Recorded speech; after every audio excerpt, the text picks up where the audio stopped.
So how can we do that? How can we embrace prevention? How can we decrease costs? How can we improve the quality associated with the patients that we take care of, improve the quality of our care? Preventing diabetic foot ulcers. Dr. Yeager gave us the statistics. All too often, by the time it opens up, it's too late. Our healing rates stink. The mortality rate is high. The recurrence rate is high. The costs are high. Waiting for it to open and then trying to heal it all too often fails. So how can we prevent them? How can we stop them from happening? There's lots of stuff we can do. A very powerful thing we can do is to monitor the things that we know are signs that an ulcer is developing. Catch it before it happens. And this is a combination of things, not just one of these things. What we're going to focus on tonight is using a system to monitor pressure, temperature, and adherence. All three of those. So we like to say measure what matters, not just measure what's easy or measure what the thing you bought measures. Measure what we care about.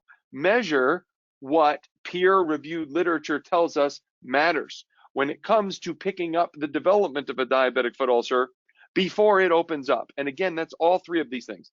We know that pressure is the most important as far as predicting where an ulcer is going to develop.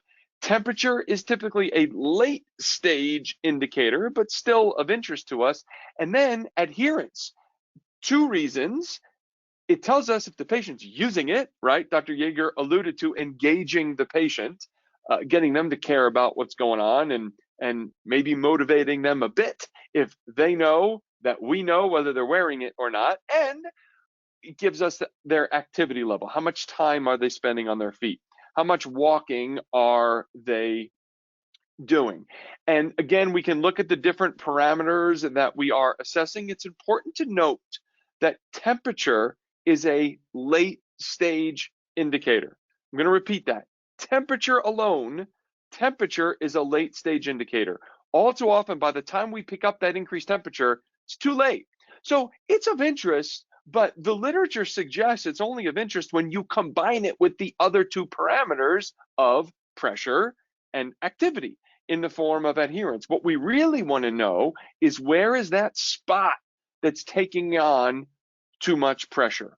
And by monitoring all three of these things, temperature, pressure, and activity with the adherence, it gives us the information we need to really have what we need to try to prevent these diabetic foot ulcers.